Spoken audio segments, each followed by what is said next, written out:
apa aja poin-poin yang kemudian dilontarkan dalam pra peradilan ini? Ya, yang pertama hasil pembacaan permohonan kami. Yang pertama poin-poin kami itu terkait dengan penetapan tersangka, error in personanya. Artinya kita lebih menitik beratkan bahwa yang kami nilai di sini adalah salah orang, salah sasaran, salah objek atau error in persona. Itu yang kami tekankan di dalam permohonan pra peradilan kami.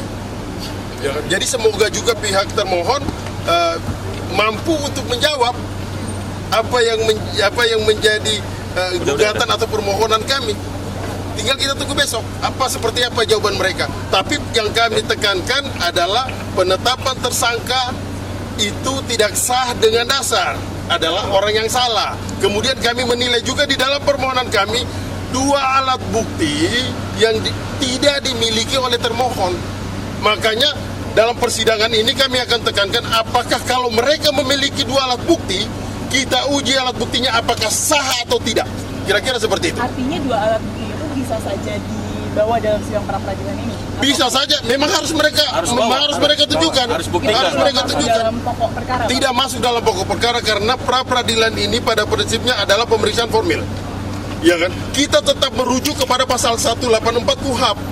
Yang rujukannya harus ada dua alat bukti permulaan untuk menetapkan klien kami Peggy Setiawan selaku tersangka. Tapi yang kemudian ketika alat bukti itu dan harus relevan, artinya alat bukti itu, dua alat bukti itu harus sah. Kalau tidak sah, maka jalan satu-satunya bebaskan Peggy Setiawan. Dua alat bukti ini apa sih kalau dari polisi, Bang?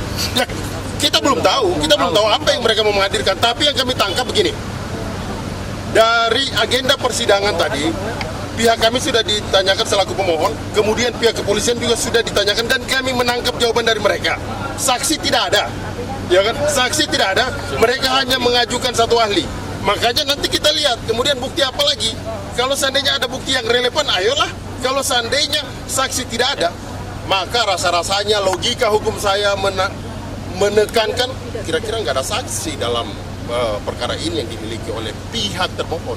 Kira-kira seperti itu. Dari pihak Peggy sendiri, bukti bahwa ini terjadi salah tangkap itu apa? Tadi disebutkan memang di sidang kan ada ide apa? Jelas sekali ini yang pertama kami sampaikan. Peristiwa terjadi itu di Cirebon, Peggy Setiawan berada di Bandung, itu kami sudah tekankan. Saksi-saksinya pun juga jelas. Buktinya juga semuanya jelas. Jadi kita sudah menekankan itu. Kalau hal-hal lainnya lagi, makanya kami melihat bahwa peristiwa ini, perkara ini sudah 8 tahun lamanya. Apakah penetapan Peggy Setiawan ini sesuai? Kami menilai ini tidak sesuai karena Peggy Setiawan dan Peggy Peron adalah dua figur yang berbeda. Kira-kira seperti itu kawan-kawan. Tadi disebutkan juga kan, dijelaskan juga kan tadi karakter atau sosok yang berbeda itu seperti apa? Ya, kita sudah menjelaskan mulai dari ciri-ciri fisik, ya kan, kemudian alamat, ya kan, usia juga semuanya berbeda. Tidak bisa kita memaksakan. Makanya kami mengajukan pra peradilan ini karena kami menilai bahwa terhadap klien kami ditangkap dulu, baru dicocok-cocokkan nih, dicari saksi, cari bukti. Ini penegakan hukum seperti ini kami lihat adalah sewenang-wenang. Karena yang kami butuhkan adalah penegakan hukum yang fairness, yang betul-betul menjunjung tinggi hukum sebagai panglima. Jangan sampai begini, kita sama semua di depan hukum, tapi kita tidak sama di depan penegak hukum. Jangan sampai itu terjadi. Kira-kira seperti itu kawan-kawan. Kayak tadi sosok yang berbeda ciri-ciri itu nanti alat buktinya akan dijadikan apa, Pak? Pembuktian ini silakan pihak kepolisian dulu membuktikan. Saya tambahkan. Iya kan? Oke. Jadi alat bukti yang akan kami ajukan bahwa DPO berbeda dengan Peggy Setiawan, kami mempunyai penetapan DPO yang diumumkan oleh Polda Jawa Barat, ya, 3 orang, Andi, Dani, dan Peggy alias Peron.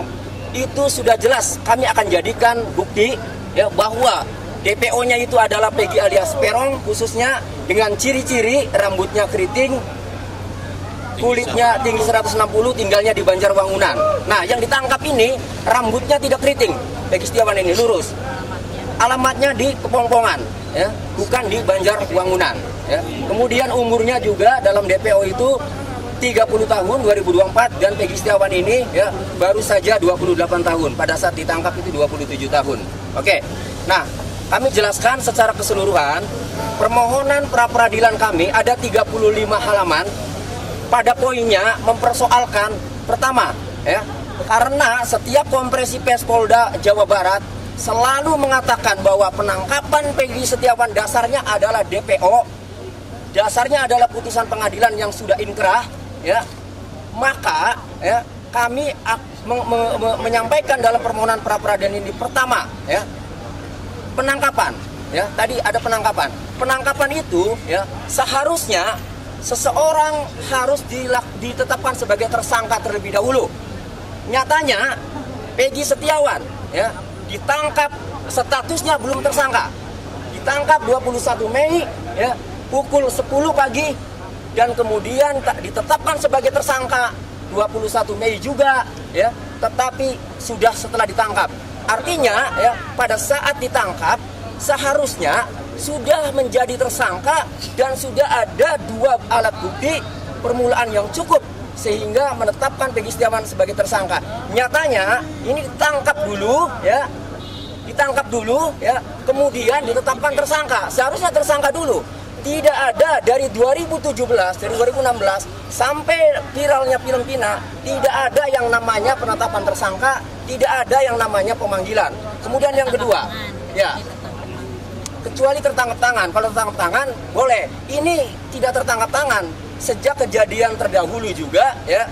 Itu kejadian 27 Agustus 2016. Kemudian baru ditangkap para pelaku 8 orang itu 3 hari kemudian, artinya tidak tertangkap tangan, ya.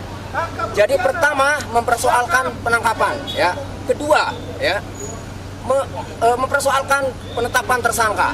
Tadi karena, ya, penangkapan terlebih dahulu seharusnya penangkapan itu seharusnya sudah tersangka. Ini tidak ditetapkan tersangkanya, ya, setelah ditangkap.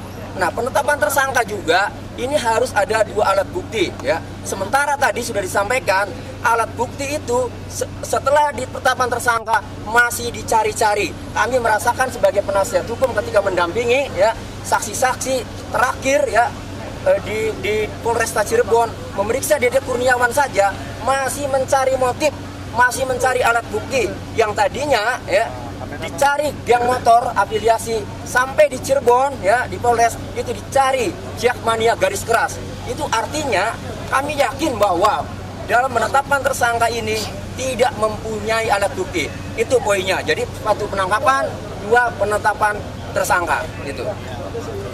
Dari kuasa hukum kira-kira ada informasi nggak sih siapa Peggy yang sebenarnya dicari ini? Apakah sudah ada informasi? Itu tadi ciri-cirinya yang dikasih tahu tuh. Apakah sudah ada orang yang dimaksud? Oh, itu kita belum ada.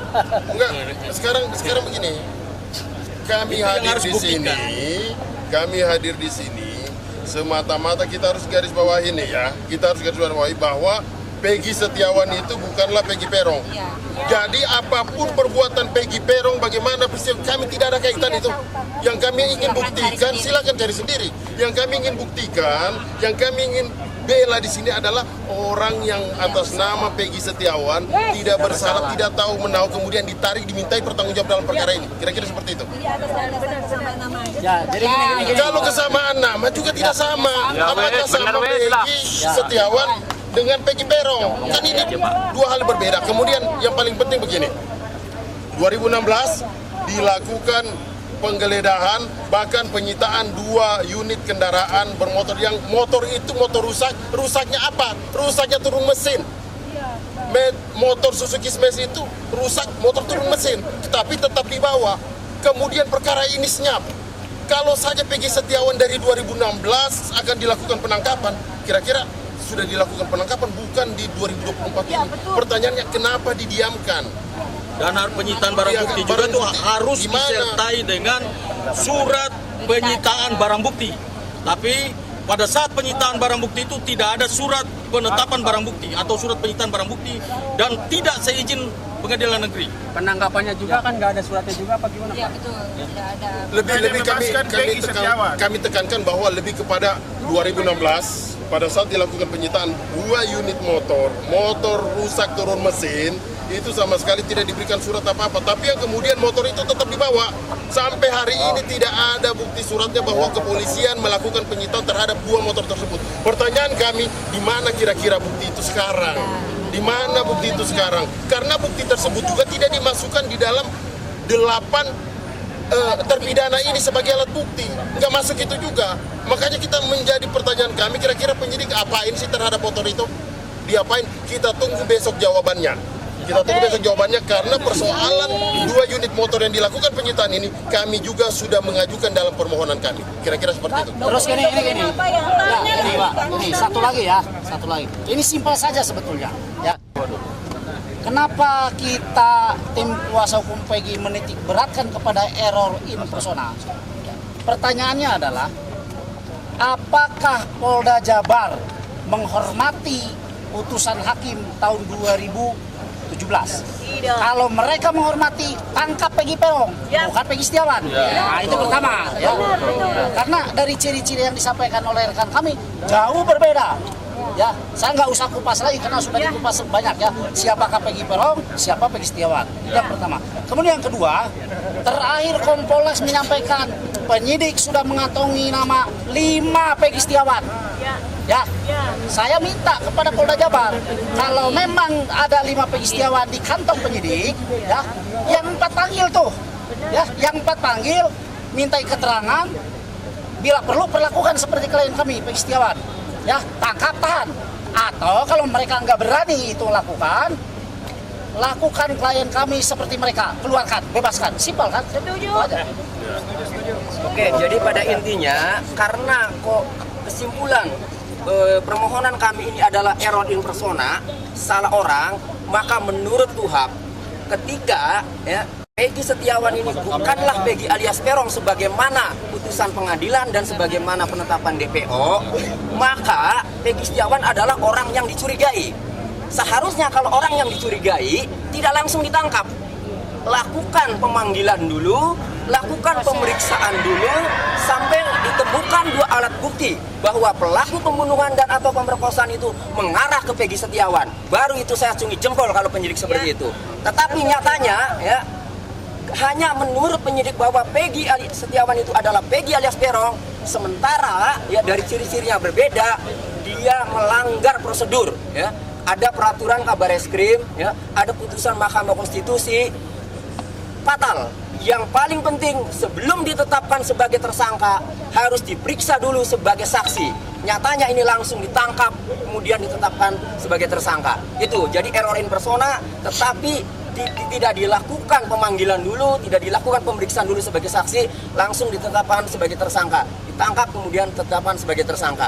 Kita tunggu besok jawaban apa yang membuat penyidik, alat bukti apa yang membuat penyidik menetapkan klien kami yang jelas-jelas Peggy Setiawan bukan Peggy alias Peron kemudian menjadi tersangka. Demikian. Ya, apa yang dijadikan untuk menjadi alat bukti nanti untuk menyatakan bahwa ini Peggy ini salah tangkap? Oh itu nantilah. Nantilah. Nggak bisa kita buka itu nanti bocor. Nanti ada kejutan berikutnya. Kejutan berikutnya di pengadilan nanti. Hanya yang saya mau katakan begini, bahwa dengan pernyataan termohon tidak akan menghadirkan saksi, menurut kami itu sangat bagus banget buat kami. Karena keuntungan besar buat kami. Karena sekarang saksi itu merupakan satu alat bukti. Dalam perkara pidana 184 KUHAP, saksi itu berada paling depan, berada paling atas. Kalau sampai ini tidak dihadirkan ya udah silakan aja. Makanya kami mau mengukur besok nih. Kalau sampai dalam perkara ini yang kemudian hanya mengajukan ahli, ayo kita uji ahlinya. Tapi tadi ahli aja ya. Ahli aja. Sudah ketahuan, catat. Iya kan? Saya sudah mengancam. Silakan hadirkan AF ya. Yang awalnya dalam Komisi Polda itu diantaranya pengakuan AF, kami akan cecar. Siapa tahu jangan-jangan AF ini terlibat. Catat itu. Kemudian yang kedua, siapa lagi? Sudirman. Ya. Kami akan tanya dari hati ke hati nanti karena kami ini orang Cirebon, ibu orang Cirebon, Pak Sudirman orang Cirebon, akan ditanya orang Sudirman diumpetin aja di Polda itu apa maksudnya? Emang tidak boleh mau ditemui kalau harus sangat di lapas, menginjam untuk menggali keterangan atau melengkapi alat bukti ya keterangannya. Silakan saja, tapi setelah itu harusnya segera kembalikan ke lapas Cirebon. Ya, ini enggak. Nah, jadi hanya 2 itu ya waktu ke Polda Jawa Barat menyampaikan yaitu keterangan AF dan keterangan terpidana Sudirman. Silakan hadirkan, pasti kami cecar. Sehingga kalau kemudian keputusannya tidak dihadirkan, berarti kami sudah menduga rekayasa saksi-saksi itu adalah benar. Itu. Karena bicara hukum itu cuma 2, bukti dan saksi. Jadi kalau bukti dan saksi tidak lengkap, tidak bisa dibuktikan secara benar, maka harus sesegera mungkin Peggy Setiawan dibebaskan. Mau nanya Ibu silakan. Dari kejaksaan pun sudah jelas bahwa berkas dikembalikan karena P18, artinya bukti permulaan dari tertuduhnya Peggy Setiawan sebagai tersangka tidaklah terbukti, sehingga kejaksaan pun mengembalikan berkas tersebut karena memang masih jauh untuk dibuktikan bahwa Peggy adalah tersangkanya. Jadi satu hal yang begini Pak. Besok acaranya itu nanti setelah jawaban kami juga akan ajukan replik, terus duplik. Dalam replik nanti kami akan tegaskan juga bahwa soal penangkapan terhadap klien kami Peggy Setiawan jelas-jelas dikatakan oleh klien kami, rekan-rekan kami itu sudah perbuatan melanggar hukum, ya kan? Kewenangan. Terutama soal penangkapan. Soal penangkapan pada saat keluarkan sprint penangkapan harus diberitahukan kepada orang tua atau keluarga atau penasihat hukumnya. Tetapi ini tidak pernah ada, ya kan? Nah ini penting, ini perlu dicatat. Nanti akan kami tegaskan dalam replik besok. Terima kasih sudah ya. Terima kasih teman-teman. Oke, terima kasih ya. Terima kasih. Semangat. Pak.